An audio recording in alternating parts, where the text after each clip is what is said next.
Well, hello everyone. Welcome to another live stream on History Podcast. And today I'm joined by Rion Cultastic, and I have the link to her YouTube channel tagged in the description below. So if you're not already subscribed to her channel, click on that tag and subscribe to it. And today we're going to be discussing Rion's journey out of Jehovah's Witnesses. And so with that being said, Rion, thank you for joining me today. Absolutely. I appreciate the invite. I'm honored to be here, Jacob. Thank you. Oh, thank you for joining me. So really, I'm going to ask you first, like a lot of people know who Jehovah's Witnesses are, but I feel like for just a few people, or maybe several people that are watching that don't really know much about that organization, that denomination of Christianity, could you give people a brief recap about who they are? Sure. So they are Christian. I think that sometimes people are a little misunderstanding about that. They are Christian. They are just very regimented about their brand of Christianity. They are certain to keep Jesus in a position under Yahweh. He cannot usurp Yahweh. He is his son. And other than that, they just have their doctrines that I believe are contrary just to be contrary because they consider themselves to be different than other organized religions. So sometimes I feel like they choose to be different in their doctrines simply to stand out from others. So, for instance, the Jesus on the cross, they don't think that Jesus died on a cross. They think he died on a stake. And it's such a silly, like, misunderstanding, in my opinion. And it's, again, just to be different than other religions. So they consider themselves to be no part of this world. So we exist here in this world, but we only interact as much as we have to be because we're set apart. We have the truth. They don't believe that everybody goes to heaven. There's a certain amount of people, 144,000, as stated in the Bible, that have that opportunity to go to heaven. They don't believe in hell, which I appreciate. I'm thankful that I didn't grow up with fear of the hell doctrine. They do believe in like Tartarus, where Satan and the angels who, fell aside will go to. So they did believe in that like kind of torment, but not for humans. They believe when we die, our thoughts, and we go back to dust, dust to dust. What else? They started back in the 1800s. They were a sect from the International Bible Students, which I believe were also a sect of the Millerites. And then from there, they went from the International Bible Students to the Jehovah's Witnesses sometime in the 1930s, which was like a total hostile takeover that nobody knows about. And here they are today, like 8 million strong. So that's Jehovah's Witnesses in a nutshell, I hope, maybe. So how did you become a Jehovah's Witnesses? What was the circumstances of that? Well, I am a third generation Jehovah's Witness. So my Jadu, who is my grandfather, he came into the Jehovah's, I was going to say the truth, but I need to stop saying that. He came into the Jehovah's Witnesses because people were knocking on his door, and my grandmother answered, and she began a study. And at that time, my grandfather was not having it, and he would throw out their literature, he would burn it, he would do everything to stop my grandmother from speaking to these people. For whatever reason, he had a change of heart one time. He started studying, and to be real with you, he did change his life for the most part. So there's like this anecdotal story of, the witnesses doing what they do best, which is proselytizing, knocking on people's doors. And oh my God, what happens? They bring somebody into the flock, the truth.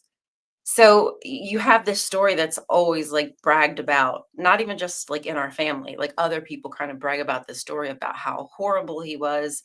And then, it's kind of like God came upon him, and he had this great big change of heart.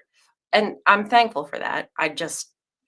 I wish there was a little bit of balance when it comes to the Jehovah's Witnesses and their policies and guidelines. So that's how my family came into this religion. My since they came into the religion, later on in life. Their children were already like in their teens or what have you. And my mom, because it's my Jiddu is my mom's father. She didn't really study or go to Kingdom or anything like that because she was in her teens and she was doing things that she shouldn't have been doing, or whatever things the kids get up to, you know what I'm saying? And she met my father. So she was 14, my father was 19, and they got together that at that age. So they got married at 14 and like 19 years old. So it wasn't until my parents, and they had me at that age.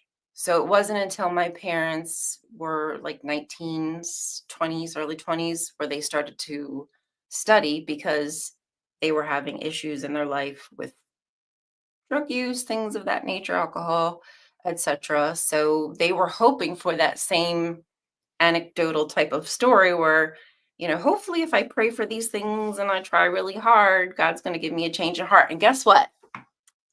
That kind of did happen. People were like, well, maybe I should be a Jehovah's Witness because she's saying these people are changing their lives. So, yeah, my mom and dad have issues with bad behavior, and they do eventually, through years, mind you, I would say like 5 years, did change the course of their life. They stopped the drugs, they stopped smoking. My mom even prayed to Jehovah. That's what they call Yahweh, whatever, Jesus Father. Prayed to Jehovah that she would stop smoking. And the next time that she smoked, she put the cigarette in her mouth and it tasted like vomit. That's the story that you'll be told. So that was, kind of how God touched her life. So there's all these instances in my life where I'm being told how God is touching their life. And so I'm kind of like looking around, well, when's that going to happen for when's that going to happen to me? So yeah, I most of my childhood was in the Jehovah's Witnesses. Like from about 5 years old is when they started to like go into the Kingdom Hall regularly and studying whatnot. And then it was in my teens where I myself decided to take that leap of faith and get baptized, which was the sin that did me in. And that's pretty much what ruined my life, I would say, is that baptism. I was forever changed after that. Did I answer the question how I got into the J Dubs? Yes, you did. And so now take us into the journey of like, what was the first thing that started your journey out of Jehovah's Witnesses? Out. Well, I had for a while played in and out with the JWs. It never sat right on my soul, but it was all I knew. So when you're being told that God works in people's lives in the way that it did in my parents and my Jiddu's life, my grandmother's life, then for me it was like, well, it must be real, right? Like there's probably something wrong with me if there's a reason that I'm not connecting to God or to Jesus when I pray, because it always felt so empty. I was thinking that it was something with me. And now I'll be honest, I'll be dead honest with you. Sometimes I thought, well, maybe it's demons because, Jehovah's Witnesses talk about demons a lot. And my parents, sometimes thought demons were maybe in the house. My mom has stories of like demons attacking her family members. So for me, I thought, well, if demons are real, maybe that's why when I pray to God, I never hear a response, or it just feels empty. Um, and I think that now looking back, it's just because it was empty. I was just talking to myself. And quite frankly, I enjoy talking to myself. I'd rather talk to myself because at least I answer myself back. I can kind of talk things out. But when you're just like talking to the ether and getting nothing back, after a while, you just start to feel like, damn, like what did I do wrong? Um, so I didn't marry in the religion. And I think that possibly I just had this conversation with my friend Chris, who's in the chat room, the Damn Network. He had mentioned something about being married, unevenly yoked is what it's called if you're not married inside your religion. And I did not marry inside my religion. I met a boy in school, thought I was in love, got married. And that could even though that was like a terrible time in my life, it could be possibly what helped start to break that spell. I ended up leaving my husband several years later. He did not like the religion. He is probably the one person in my life who called it a cult, but I didn't understand the definition of a cult. The only explanation of what a cult was or experience of what a cult was the stuff that you see on TV with people drinking the Kool-Aid. And they would even joke from the pulpit about how, oh, we're not a cult because we don't do that. We're not asking you to drink the drink and die. So we're not a cult. Ha ha ha ha. How funny that is that people think that. So that was like when my ex would say that, I would be like, we're not a cult. That's not what this is. Um, Eventually left him. Now I had to move back in with my parents because I had children. I had nothing to my name. Moved back in with my parents because you live with your parents, you live under their roof, you are expected to do as they say. It didn't matter that I was like a 20, 30-year-old woman with children of my own. I had to obey my parents and go to the Kingdom Hall, um, go out in field service, etc. That's kind of just what is expected. So sadly, I get all this space to be away and kind of start think for myself. And now I'm kind of back at square one with my parents, back in it. And then I'm getting these thoughts again, like, man, like I'm praying, not feeling anything. I'm not getting anything here. And everybody around me is telling me, like, oh my God, I got this job because I prayed to Jehovah. And well, my car started working and I got gas for my car when I prayed to Jehovah. You know, I'm like, well, God, I wish like things went better with my ex. Like, where was he when I was, looking for help with that? Um, so I did this little dance back and forth with the religion. And in the interim, in those times of clarity, I had the ability to start to use my critical thinking skills because that's one of the things that kind of that just go away. It's like a muscle. You don't use it, you lose it. And it's something I'm really still trying to exercise today. But in those times where I was able to separate myself, I could think more. I do a little research and I would be afraid. I bought like the Iliad and Odyssey and I eventually threw it away because I thought demons. But I had read part of the book, very interested. And but that's how the religion kind of pulls you back in and makes you question things. Eventually, I got my life on track, didn't have to go to the Kingdom Hall anymore. Hallelujah for that. Praise baby Jesus. And that's when it really began. That's when all the little cracks started to appear. And I was able to start looking at each crack. And instead of turning my head, like, how you get triggered when you're in these high control religions, somebody approaches you with something that you just don't understand and you get triggered. And oh my God, I have to turn my head off. And I have to go back to that regular thought process, that thought pattern over and over again. I didn't have to do that. I could face these questions. I wasn't afraid anymore. So little by little, I started to ask questions. And it just so happened, it was kind of all happening at the same time. I was watching Leah Remini's, do you know what it's called? And the Scientology show. I think you probably know what I'm talking about. I mean, I know who Scientologists are, but I don't think I know what you're talking about very specifically. Okay, well, Leah Remini, famous actress, she does this Scientology like docu-series, or was doing it, where she left the religion because of an incident that happened to her. Lots of cracks and flaws began to show.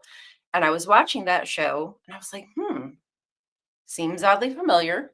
But again, couldn't quite put two and two together.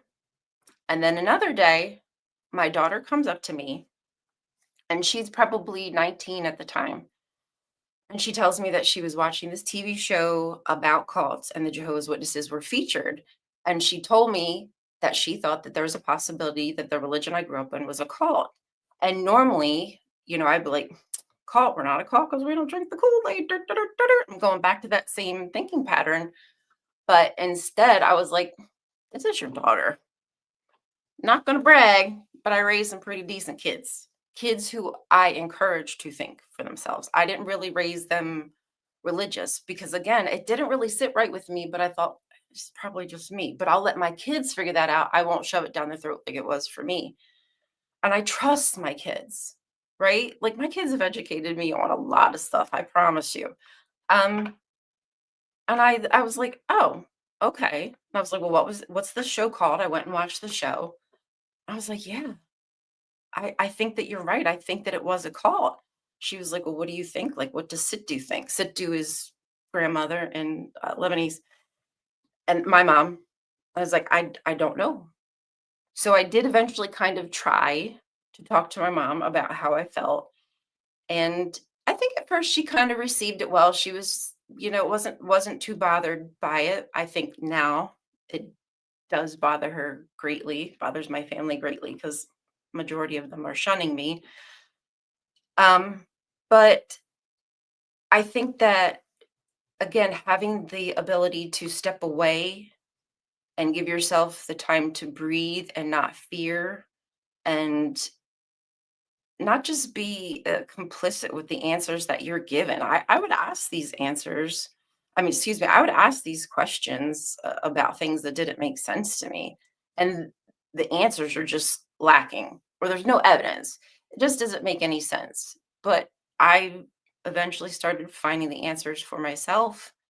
And I then found a community. And once I found a community, I realized that there were people speaking about their experiences. I didn't feel alone because that was probably one of the biggest things is just feeling alone in these thoughts, thinking that everybody else has it figured out and in the kingdom hall, in your family, everybody else has this connection with God because that's what you're being told, right? That's what you're being fed. But I don't feel it. And I'm just somebody who's brutally honest. So when I tell you I wasn't feeling it, I wasn't feeling it. But that's not something that you can tell Jehovah's. That's not something that would be received well, if you know what I mean. You'd probably be looked at like you were a weirdo. I mean, I was looked at like a weirdo anyway. Um, so yeah, there was just lots of cracks and I finally addressed them, Jacob. Basically is how it started. Yeah, how this process started. And what was it like when you first left? Well, I will tell you, look at me. I need to take this off. I'm getting hot, Jacob. Sheesh. So I'll tell you an experience that I had when I left. So when I was living with my parents, when I was going through that like whole thing, I did start studying again because that's kind of what you typically do is you begin a Bible study to get yourself like get your feet back on solid ground. And oh shoot, what was the question?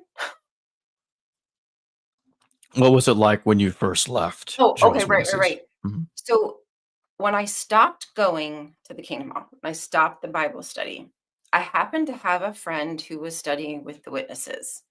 And allegedly, what has been told to me is I was in the grocery store and I was shopping and I walked past a sister. That's what like they call each other, brother and sister. I walked past a sister and I didn't greet her. And the sister was Bible studying with my friend. And so my friend told me that this sister told her that it was because I was embarrassed of myself and that's why I didn't greet her. And that's when I realized that everything in that kingdom hall was fake. They didn't really care about me. Nobody invited me out. Nobody really understood the things that I was going through, how difficult it was, how financially I was struggling.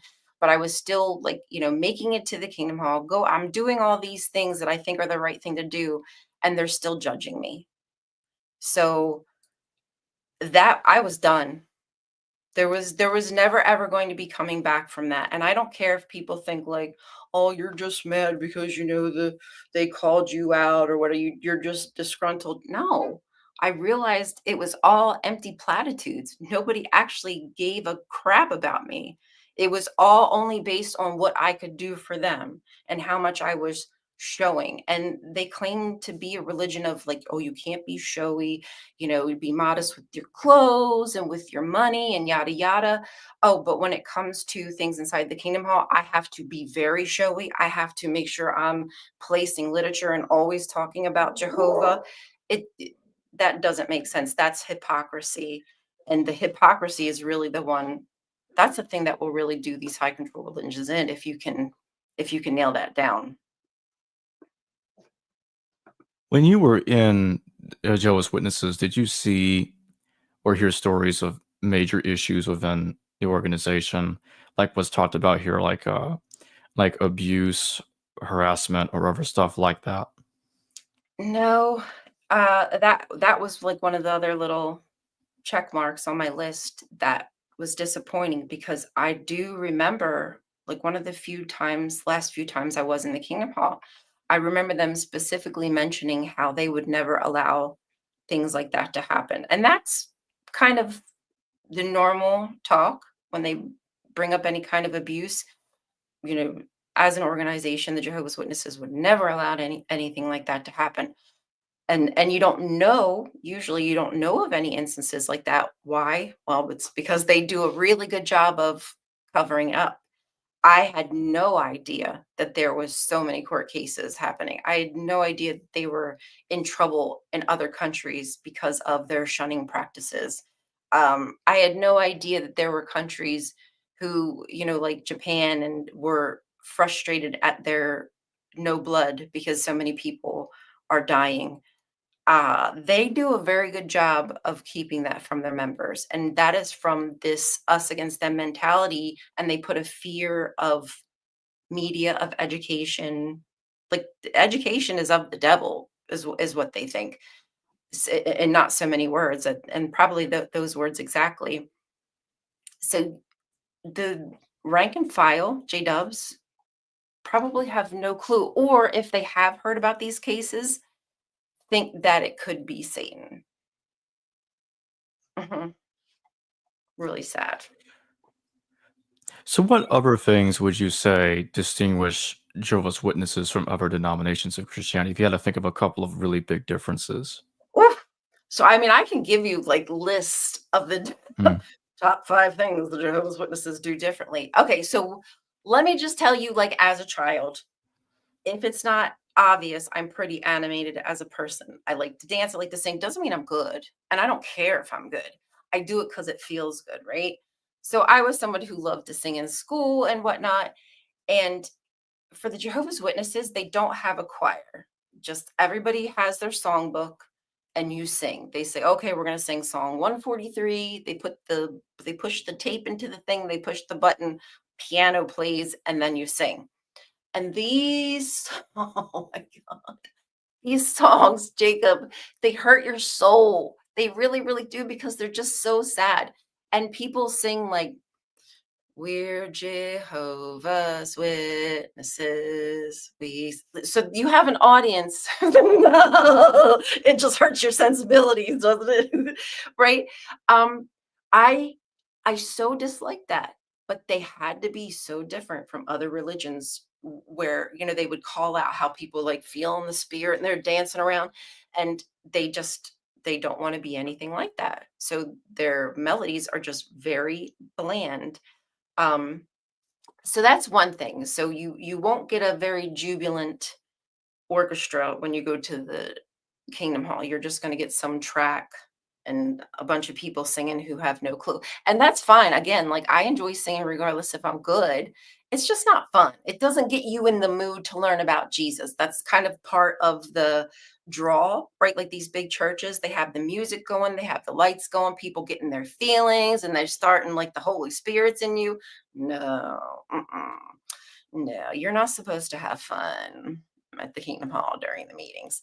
So, so that's one thing. What other weird JW doctrine do they have? I mentioned the stake, and I forget exactly what the point is about the stake, but I think it's because there wasn't a word for the crucifixion. All they had was the word stake, but they used that word to symbolize, to mean the crucifixion. But the Jehovah's, the Jehovah's Witnesses have completely taken that out of context. What's another interesting? Oh, prayers. So another one is prayers. They will not repeat the same prayer. So the famous prayer of, "Our Father who art in heaven," we could read the scripture, like, that's fine. But to repeat that scripture like over and over again, how a lot of religions do, No. That's bad. God doesn't like that. So, um, you have to have unique prayers. So when you pray to Jehovah, dear Jehovah, dear Jehovah, we come to you this day. And then you need to just spill from the heart, Jacob. You can't say, okay, I thank you for the food. I thank you for keeping my family. Like, no, you've got to be super, dear Jehovah, today, I just want you to know how blessed I am for like, that's how the prayers have to be. Also, too, they point out Muslims, how they do the prayer outside and, they face east and bow and they do it out in public. Mm-mm-mm. J-dubs don't like that. You're not supposed to do that. You have to, I mean, you can, show that you're praying, but you just don't want to make a public display about that. They don't, they don't like that. Um, what are some other JW? Does anybody in the audience know of any JW doctrines they want me to point on? What's something else that they do? Oh, I did mention that when it comes to Jesus, that he has to be subordinate to Yahweh. So they don't believe in the Trinity. So there's just Jehovah. Jehovah has his active force, they call it, which is the Holy Spirit. So that's his. He owns that. And then there's Jesus. There's no Trinity. It's just Jehovah with his magic power. And then his son Jesus. So that's a few. I probably have more if I thought about it. There's a lot.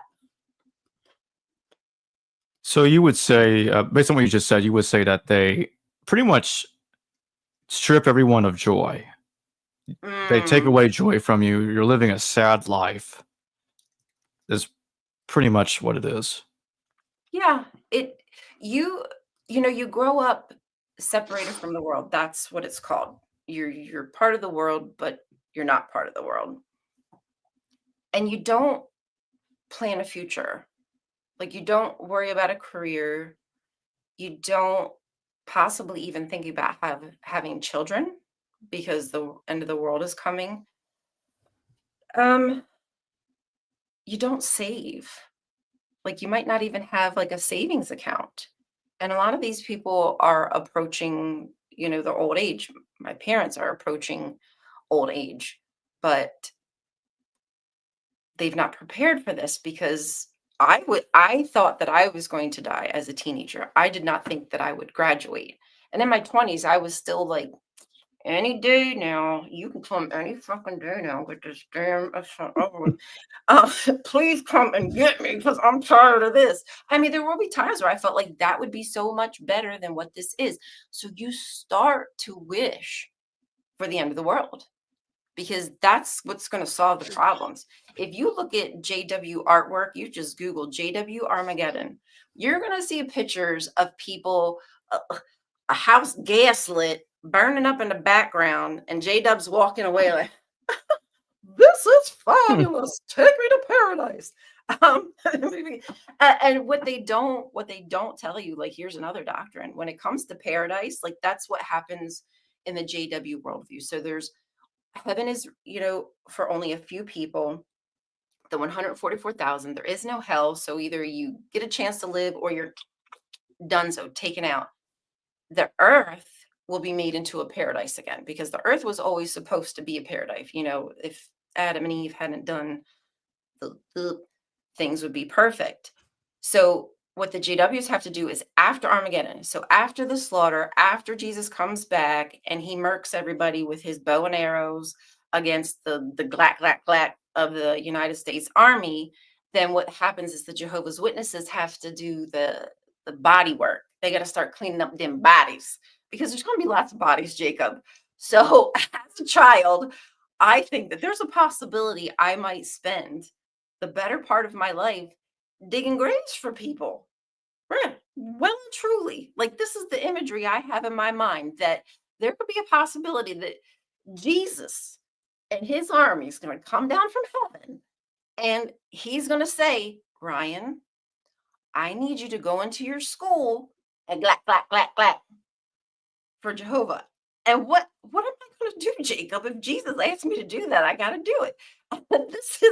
This is the wild imagination of a child, but it is the reality. These are the Wow. thoughts that they are putting into your head. I'm not making it up. So, yeah, the whole cleaning up the earth, there's a lot of dead bodies, and I I feel so bad for the kids because you you go to school thinking, okay, well, I like this kid. This kid, is my friend. You're not supposed to have friends with, worldly kids, but I like this kid. I don't want this kid to die, Jacob. But this kid is going to die, Jacob. So the only thing that I can do is I can preach to him.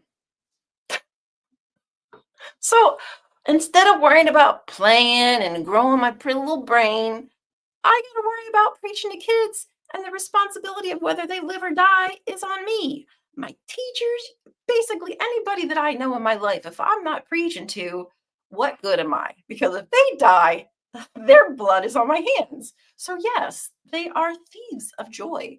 You live in this PTSD world all the time. And it's like, I'll tell you, as an adult, as somebody who's like 4-ish years out, I I still struggle with that imagery. I still struggle with the dreams and those thoughts. I know better. I can, my one brain can talk to the other side and be like, hey, it's cool. Everything's good. That was not real. But living that reality for so long did steal like parts of me, parts of my joy that I'm trying to get back now. So they portray Jesus as in the second coming, he's a super violent, almost like war god, and he's just killing almost everybody. And so they think that the survivors will just be doing what you said, is burying people all the time until they finish the job. hmm That's definitely how it could go down. I see like Constellation says about the workload. That is another thing that kind of steals your joy. You're again with the expectation of needing to preach and proselytize all the time. Like capitulate yourself in front of people and just tell them how happy you are when you're really not happy. As a kid, you spend a large portion of your time in school. And if it's not in school, it's probably homework. And then you add to that having to go to when I was a child, it's a little bit different now, but when I was a child, there was Sunday meeting, which is over an hour, like maybe an hour and a half to 2 hours, depending. And then you have to include, like, you have to get there like a half hour early to associate, because if you're not getting there early to associate, what are you doing, Jacob? You're supposed to be associating with these. You're supposed to love these people. Love them, Jacob. So you include that. You've almost got like 3 hours of your day on Sunday. On Tuesday night, there is Bible study. At one time, we hosted the Bible study in my house. So that means prep for the Bible study. You have to make sure you have an answer for the Bible study, because if you're not raising your hand, again, you're not a good JW, because why don't you want to answer? Isn't Jehovah telling you to answer? And then on Thursday, that's like around an hour. And then again, there's a half hour before and a half hour of association after. So 2 hours. And then Thursday, the same 2 to 3 hours. And then on Saturday, you need to go out in field service. So you wake up at 7, 8 a.m. to go out to go to the Kingdom Hall. You meet there, you get your territory, because everybody has a territory where they're supposed to go. So you're not knocking on the same doors all the time, which it happens anyway. And then you spend another 2, 3 hours out in field service. It's a lot. It's exhausting. I disliked it so bad, but you can't say that you don't like it. They make these videos all the time, the JWs do, where like they ask kids about, what they like. Oh, I like going door to door and talking to people. No, you don't. No, you don't. I was a kid. That was not fun. It wasn't good for you. It did nothing for me. Telling other people lies, how great this secret I have. Hey, secret you can live forever. Doesn't sound good. The only thing is, you have to get baptized. And then once you get baptized, if you don't follow the rules, you could get disfellowshipped. And then if you get disfellowshipped, you lose your whole family. But other than that, I I I shudder to think if I was getting paid for all of the hours that I put into just talking to people, going to all of that, I would be rich. And to think that they're getting that from all of these children, adults, I mean, just vulnerable people who in this world with the freaking economic system need to be working. I know that was like a struggle that I had when I was a single mom and working and trying to do all these things. It's so hard, but that is the expectation that is set. Um, I hope I answered your question. Sorry, y'all, I'm talking a lot.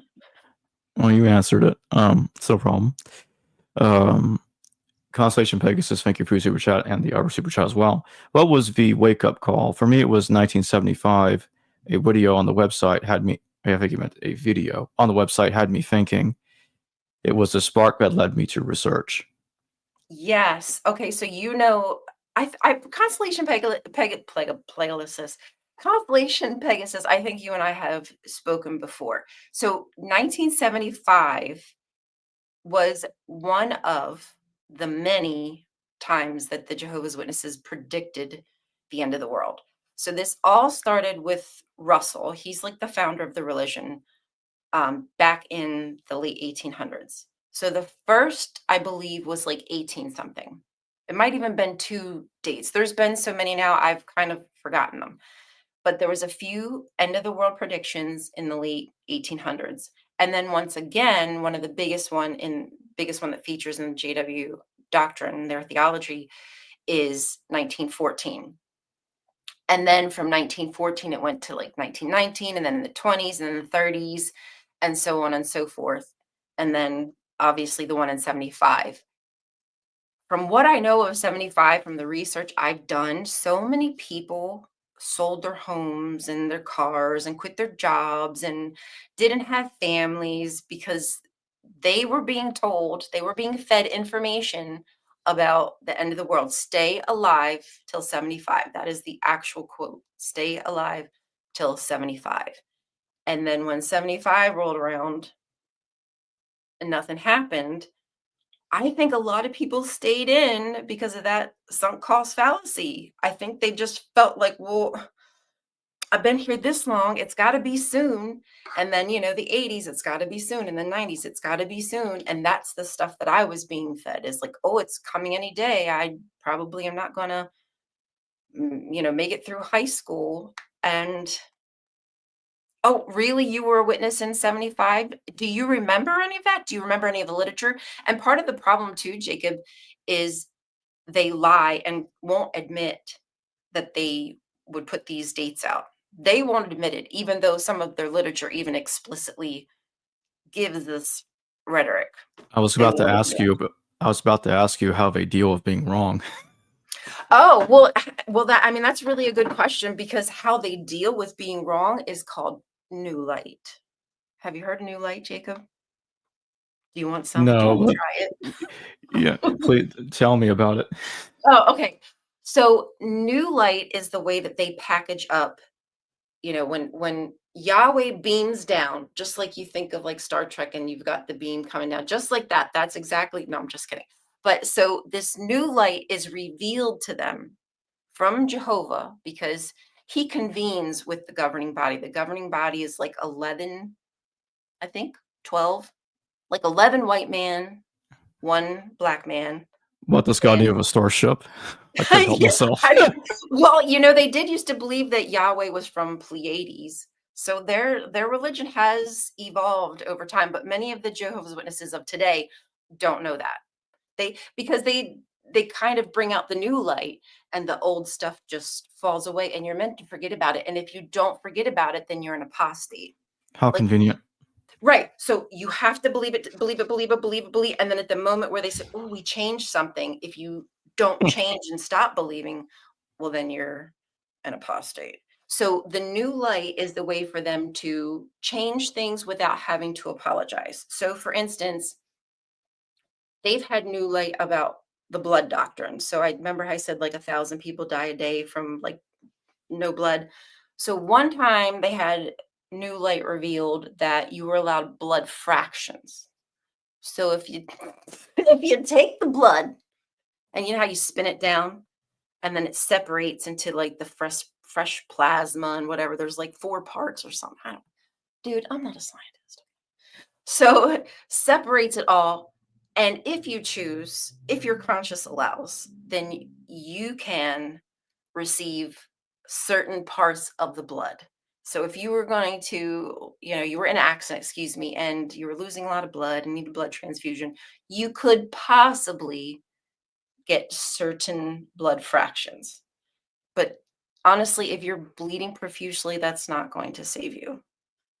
You need you need them bags, honey. Give me that big old bag of blood. Pop that thing up there. Poke it in me. Give it to me right away. So yeah. Sorry. Little Oh gross no, there. oh no, it's no problem.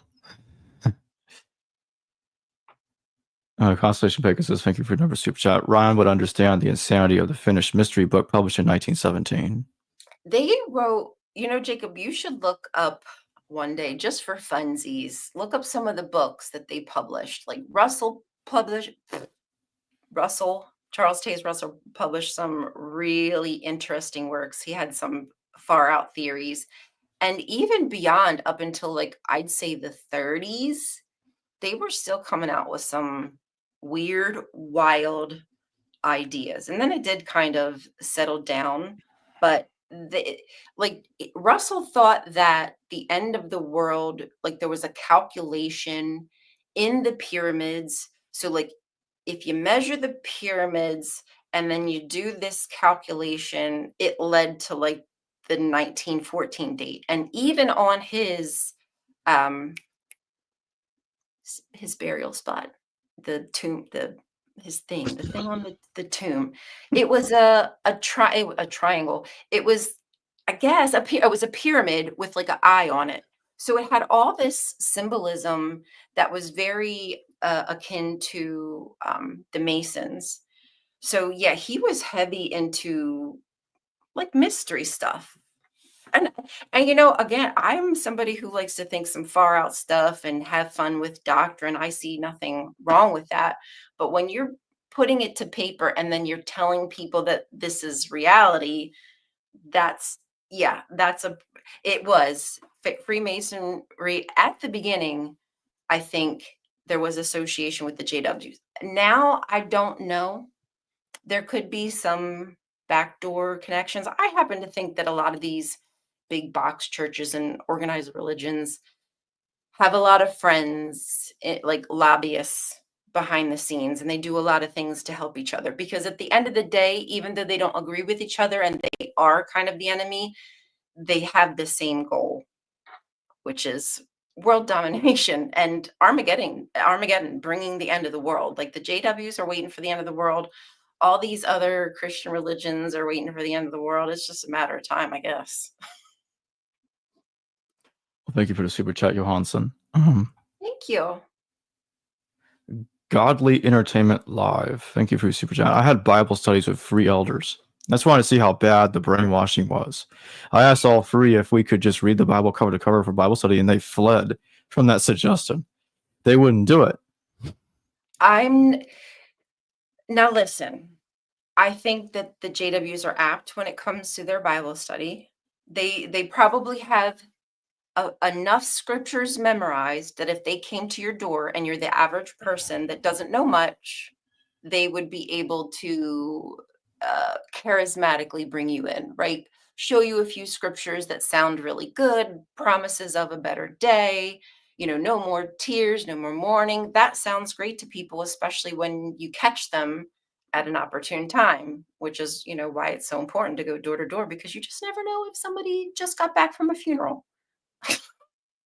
and they're vulnerable. But yeah, they will only study with you for as long as they think that they're going to get something from you, and that thing that they want is for you to come to the kingdom hall, because they need to show the fruits of their labor, right?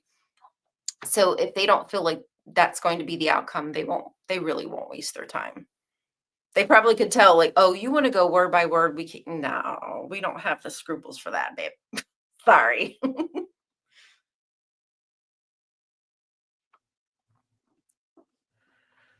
Constellation Pegasus, thank you for your super chat. 1874, 1914, 1916, 18, 1925, 1975, overlapping generation now. It's completely nuts. Research and critical thinking skills save the day. Yes. And that's like being logical. You can't be. There's no room for you to be logical and be a JW. I do think that you can be logical and be a Christian. Like I do feel there is capability there, but it has to still be grounded in some kind of reality. And no, I don't see it. Like I do see some, like I have a few Christian friends and whatnot who seem to be like they're okay with it. They don't mind learning new information, but the majority just seems so rigid. That's what I like. They're in a box and they don't know they're in a box because they're intelligent people. Look, I didn't even know I was in a box. I still am in a box, but I'm trying to work my way out of it. Constellation Pegasus, thank you for another super chat. How about the workload? Sunday midweek meeting plus the literature readings plus study, not to mention going door to door. Okay, so yeah, I did mention this about how like Sunday, so there's Sunday meeting, there's Tuesday meeting.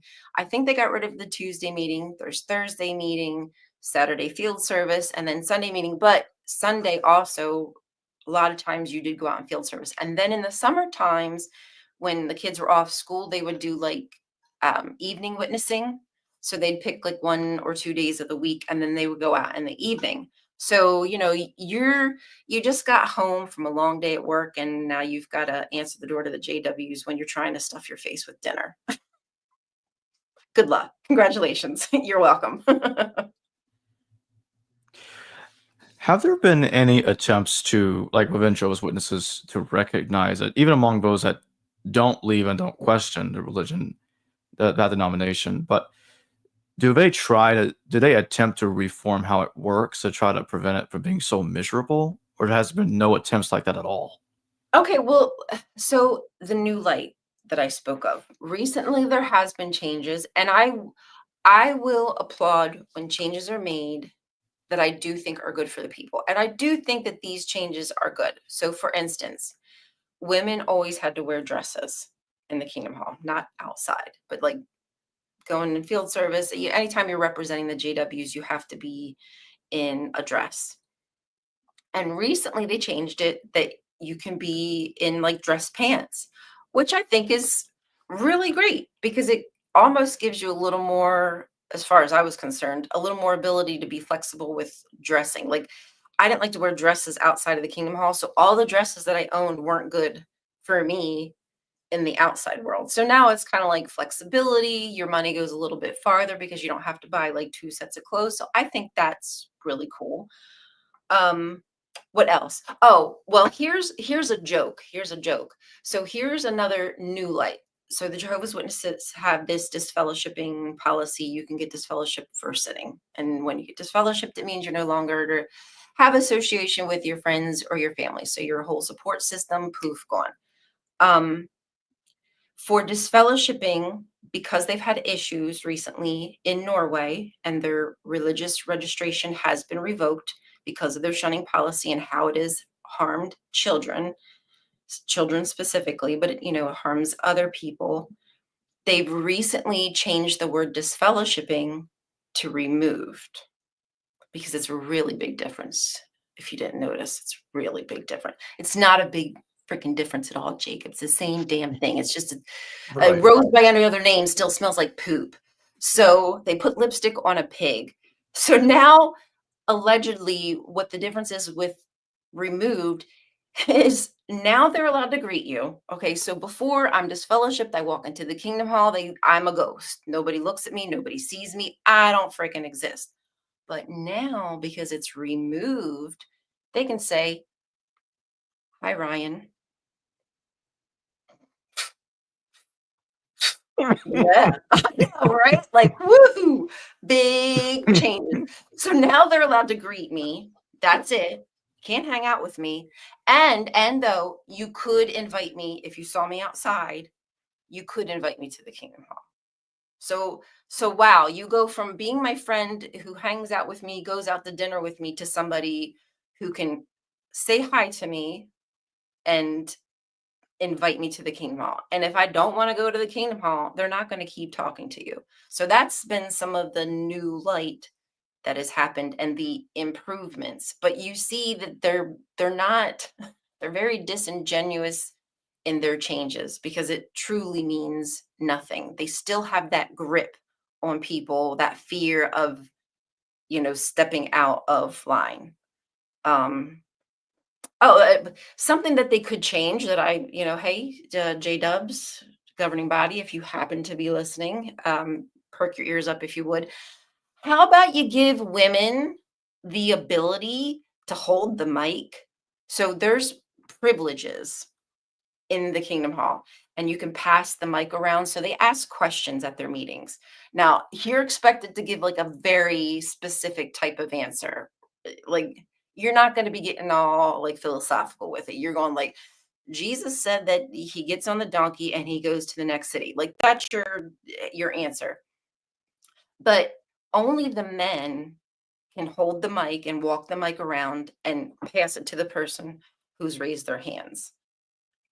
Why? Why can't you allow women to have that privilege?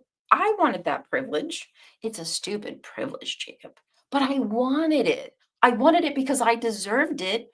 I did all the things the boys did. I went out more, if not than they did, out on field service. I did my best to talk about Jehovah as much as I freaking could. So why wasn't I allowed to enjoy that part of service? It's just weird. It's really weird. And let me add on to that. Here's another weird thing about the Jehovah's Witnesses. So now they're allowing young boys to be appointed ministerial servants. So like, there's just regular people. So there's a hierarchy in the Kingdom Hall. So there's just normal everyday people like me, and children, like women were down here. And then there's men, and then there's ministerial servants, and then there's elders. So boys, teenage boys, would have more authority than me as an adult, simply because of their genitalia. You have to take direction from a youngster. And there's a possibility that these boys are even given the duties of ministerial servants. So these are like shepherds. These are people who, would get involved with possibly personal matters and like a family or whatnot, with problems like counseling. And they're going to give that job to a boy over a woman. Yeah, like I couldn't lead prayer or anything like that, as long as there's someone with a penis, basically, who has authority over me.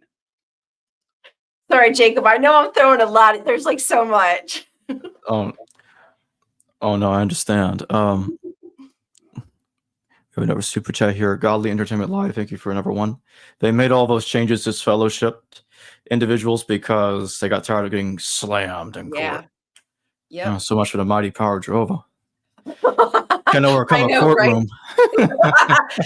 It's his kryptonite. It seems to be that like the courtroom must be kryptonite to Yahweh, just so y'all know. It would seem so. So, besides with this fellowship, what would you say is the one thing that caused them to lose in court a lot, besides that you can think of? I think it's the experience of the ex-JWs who appear in court. And I just really want to give a shout out to all of those people who have woken up, who have had the courage to do what they're doing, continue to contact their reps to get like bills passed, constantly in the ear, bugging people to make sure that these agencies, like government agencies, understand what is being done to these children. Because you get this facade, Jacob. Like when I come to your door, you get this facade of like, hi, how are you today? Would you like to talk about God's kingdom and a paradise? Like, you're just like, oh, well, she's a nice person, right? You probably would feel like, that's no harm there. But those smiles hide a lot of really bad, harmful things happening. So I applaud the people who are able to reach outsiders and break that illusion to let them know, no, hey, like kids are being controlled. They're being, under like the most extreme conditions, being forced to, in judicial committees, there's this thing called judicial committees. If you as a child were harmed by somebody, you know, we won't go further than that, but you were harmed by somebody and you brought it to your parents' attention, right? You could be forced as a child to face to face confront the abuser in a judicial committee. So, with possibly a teenage boy who is a ministerial servant, along with, the mom and the dad, and then the abuser, are all in this room asking this child questions. And the questions could be as much as like, did you enjoy it, little Timmy? How did you feel? Yeah, and that's like I'm sorry to be so blunt about it, but it is exactly what happens. So the reason that they have lost is because that facade falls quickly when you hear little kids' stories of having to face their abuser. It's just scum. So Yeah. scummy. And then oh my God, I'm so sorry. There's something called the two-person rule.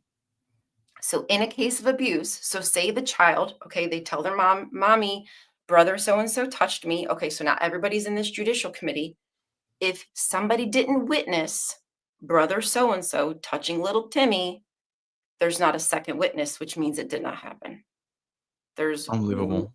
there's one like one scripture in the Bible that says like you have to bring a witness of two or three in order to remedy a matter. So they take that one scripture and create a whole doctrine because that's just what Christianity does. It's so easy. It's so easy to create doctrines. We should do it for fun. Yeah, I'm sorry. Again, I just gave you a whole lot. No wonder they're losing in court so badly. Yes, that's why they're losing. That's exactly what I'm saying. So did Norway buy into them changing disfellowship to removed?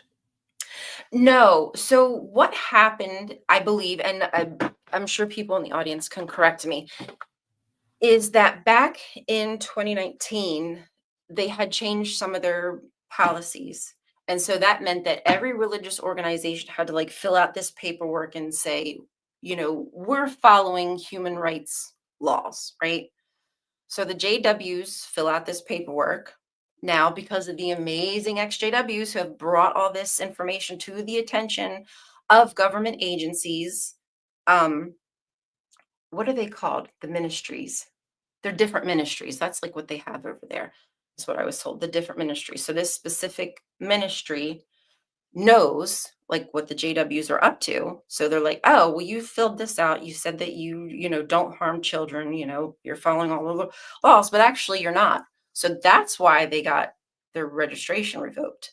Is because they number one they are abusing children. They weren't following human rights laws, but also because they basically lied and said that they were, and they were not. So they were back in court. So they lost in court. Of course, they're going to appeal. They recently were back in court to test if the person who made the decision for the JWs to lose their religious registration did it reasonably. I might be using the wrong words. Like, did they do the right thing? Did they follow the law? And I believe what is going to happen is that they're going to lose again this appeal. From there, there's a possibility it will go to the Human Rights Court. But from what I'm being told by my friends who are, again, doing a lot of the work here, that they feel like they will lose. They will ultimately lose. So that's what I'm hoping, that Norway sets the precedent, because it truly can make a world of difference across the globe if this stays nailed down. There is a possibility we could start getting them in other countries too. Because look, I'm not going to get rid of the JWs. None of us are going to get rid of the JWs, but can we make it more livable? Give them a little bit more joy through our pressure and Jehovah's divine direction of new light? Why not? Maybe I could just push God's hand a little bit. Why not? Let me see here. Hey, Derek. Derek said Rion is a badass. Thank you, Derek. Love you. I love you. You all really don't know how much you mean to me. Again, finding community, finding people who are asking questions that I needed, like I had to have the answer to, has been so healing, very therapeutic. So you, Jacob, and Neil and Derek, you're all people that I look up to. Really, Thank you. I mean that. And Godly Entertainment Live, thank you for another super chat. The two-person rule is a way to keep victims silent. Some, not all witnesses, even discourage a victim from contacting the authorities. It was a policy before that you do not contact the authorities. What you first do is you like fill out this paperwork, you call a number, and you send the information up to headquarters. What is it called? There is a podcast, now I'm thinking telepathy tapes. It is not, trust me, it's not the telepathy tapes. The Telegraph. The Telegraph. I encourage you all. I think it's like a 10-part series. You can listen to the podcast on probably Spotify, but that goes over a lot of what they used to do in the organization, what they were instructed to do when they found out that there was an abuser inside of a kingdom hall. And many times what they do is just like with Catholic priests, just ship them off. Adios. Don't know nothing about it. And there's a possibility that they could go to a new kingdom hall and the people won't be told. Actually, can I rewind that back? Not a possibility. It does happen all of the time. They do not tell the people, they don't warn people like, hey, this new brother or sister, what have you, just came to this kingdom hall and they have, abuse cases again, they've been accused. No, they won't protect the kid. They won't tell you at the door, Jacob. These people are coming to your door, people who have been accused, the authorities have not been alerted, are coming to your home. You might invite that person into your home and they're okay with that. And I know that the rank and file don't realize that this is what's happening, that they're innocent for the most part. They're kept in the dark, but the ones that do know, the governing body, the high ups, it's all a sham.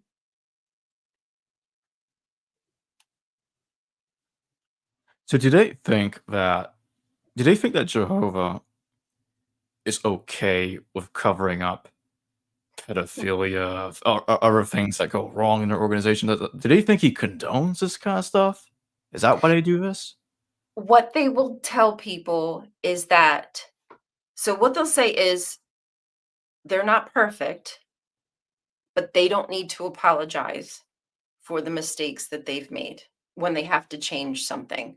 Yeah, that's how they'll put it. Like, hey, we have to make a change because Jehovah told us, but we don't have to apologize. So even if people got harmed for those rules and now we're changing them and they shouldn't have gotten in trouble, like that's not our fault. How convenient. It's very convenient. Do they think Jehovah's okay with it? I'm kind of the mind that most of these people don't believe a word they're saying. I'm sorry. I used to think that, they believed, they just really, I don't. I think a lot of them know, just like I knew. I didn't know, but I knew. And I think they know, if that makes any sense. It's it's like but you're in a denial state. Exactly. I think that they're just living a life of denial because it's all they know, it's all they're allowed to know. So, based on how things are going now in the organization, do you think that eventually, like incrementally over time, things will become more and more problematic for the organization because they keep getting hit with these court lawsuits over and over, losing all the time? It's like eventually that has to go somewhere, I think, and that doesn't seem like it's going to end well. What do you think? Yeah, I definitely think that the courts are going to continue to come down on them. There's nothing that can really protect them from that. Of course, they have lots of money, so they can lobby for things and get in people's pockets, but that's only going to do but so much. Now, when it comes to things like the clergy penitent privilege, have you heard of that? No. Okay, so the clergy penitent privilege basically means that, like, for instance, for the Catholics, they have the seal of confession. So a pervert can confess to a priest that they've abused children, and the priest is not allowed to tell anybody because that confession is sealed. So there are people, for instance, recently in Washington, DC, where they're trying to get Washington to make no exceptions for the clergy penitent privilege, that everybody has to be a mandated reporter. You would think that anybody who's around children on a regular basis would have to report when they are suspicious of abuse or are told of abuse, but that wouldn't be the case again for an elder, a priest, for anybody in the religious sector, as long as they can say that it's a sealed, communication. Um, you wouldn't have to go to the authorities. So what, hopefully will happen is that this will pass and many states will then follow suit.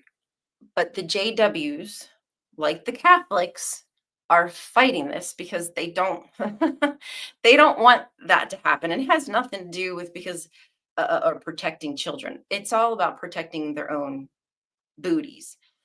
So unfortunately, even though like the JWs, I think I spoke of this before, the JWs and like the Catholics, like they don't agree, like they're enemies to some extent, kind of like schools have rivalries and like their football teams. It's kind of like the same thing, Christianities and the JWs and Catholics, they like to ride on them all the time. But they're good buddies. Behind the scenes, the Catholics are fighting tooth and nail to stop that from ever stop bills like that from ever going through. And I have no doubt that behind the scenes, the JWs and them are having big discussions about how to stop that from happening. But once we can start to get like these little dominoes to fall, it they're going to be so hindered. Like religions like the JWs are going to be so hindered, they're going to have no choice but to start to clean up. That's how I feel. And again, I don't think I'm ever going to get rid of them. If I can just help them clean it up, I'm good with that. Because I was a JW. I would have loved it if it was a little bit easier for me. Now, sadly, it might have kept me in. That could be a bad thing. But at least the 20, 30, 40 years I was in it, I might not have hated my existence. What would your advice be to people that are in the organization and they're struggling and they're thinking about leaving and they're just caught in the middle of trying to decide? Of what to do? Mhm. Gosh, I would ask them if they have anybody that they trust outside of the organization, or if there's any, like, let's say, educational source that they trust. I don't know what that could be, but if there's something outside of the group, just to test, just to start to test the waters, start asking questions and to see what the answers are. Um, And even things like I tell people who are like, well, what could I say to a JW at the door? You could simply ask them things about the abuse. What do you know about the court cases? Have you ever been told about any of them? Put it in front of their, have you seen this court case? There's like 14 men in Pennsylvania who have been arrested because of an investigation. And it's now like, it's not just statewide, it's nationwide. So what do you know of it? I think those are the kinds of questions that can start to break through to people like, well, why aren't they telling you? What would they have to hide? What would be the so bad with you knowing the truth? What is there to fear about it? Really just ask questions. I want people to not fear asking questions. And don't be afraid if you don't like find the answer right away. That's also okay. I think sometimes with faith, you just have to have the answer and you have to know. It doesn't work like that when it comes to like logic and reasoning. There are times where you really have to think things through and you might have to do some research. Don't be afraid of that. You're afraid of that at least I was as a JW. Learn to trust yourself. You don't know how to trust yourself because, if you think a bad thought, you already did the evil, is kind of how the JWs put it to you. It, oh, there's so much. It's really difficult, Jacob, but learning to trust yourself, learning to ask questions and think critically is a big deal. Finding a source that you can trust. And I'd like to remind everyone that I have Rion's YouTube channel in the description below. So click on that and it'll take you over there, and subscribe if you haven't already done so. And with that being said, thank you for joining me today, Rion. Absolutely. Thank you so much for having me. I appreciate everybody in the comments with the super chats and everybody who participated. If you're interested in seeing somebody like me deconstruct, I'm just a weirdo. I'm just asking questions. I'm not promising you that I know anything. Again, I just like to ask questions and then find the answer for myself. I'm really sick of white men shoving answers down my throat because that's what I had all my life. Don't want it. Don't need it. I'm capable, and I think that you're capable too. I also do a weekly morning show, the Daily Atheist Morning Show, Monday through Friday. He was here in the chat, the damn network. Yeah, so please come check me out. I love the support. Christians are really mean, y'all. They do not like my content. I need friends in my comments to help protect me from the weirdos. Please, I'm begging you. Well, thanks again, Rion. Thanks, guys. Hello viewers, thanks for watching this video from the History Valley YouTube channel.